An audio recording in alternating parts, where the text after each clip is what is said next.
আশা করি অনেক ভালো আছেন।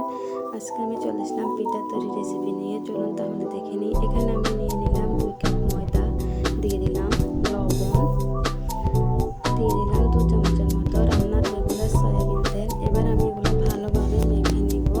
এই কাজটা একটু ধৈর্য সহকারে করতে হবে, সময় দিয়ে।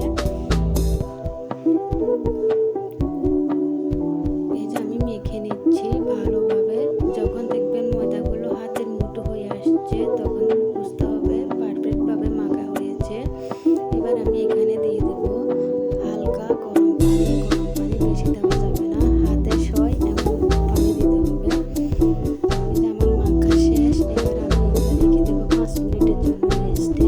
এদিকে আমি চুলায় পাতিল দিয়েছি, দিয়ে দেবো 1 কাপ চিনি, দিয়ে দিলাম 1 কাপের থেকে কম পানি। এবার আমি শিরা তৈরি করে নেব। আমার শিরা হয়ে গেছে। এবার আমি এখানে দিয়ে দিব একটু লেবুর রস, যেন শিরাটা ঠান্ডা হয়ে যাওয়ার পর বসে না যায়। আমি আবার ফিরে আসলাম 5 মিনিট পর। এবার আমি লেচি কেটে নিব।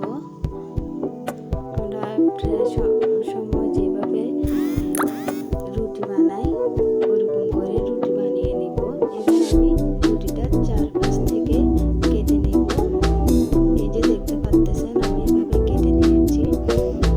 এবার একটা ছুরির সাহায্যে আমি মাঝখান থেকে চিকন চিকন করে কেটে নিব। এই কাজটা সাবধানতাভাবে করতে হবে, যেন ছিঁড়ে না যায়। এবার দোনো পাশ থেকে সমান করে মিলিয়ে দিতে হবে। আপনারা দেখতে পাচ্ছেন আমি কিভাবে দিচ্ছি। এই যে হয়ে গেছে। আমি এরকম করে প্রত্যেকটা পিঠা বানিয়ে নিব।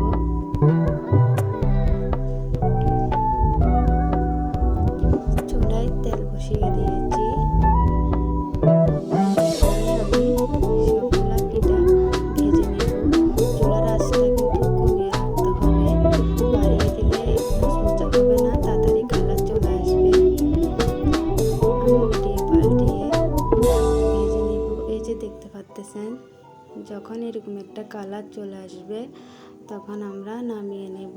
নামানোর পর যে শিরা তৈরি করে রেখেছি আগে থেকে, শিরার মধ্যে দিয়ে দেব, দিয়ে লেড়েচে একটু ভালোভাবে নামিয়ে নেব।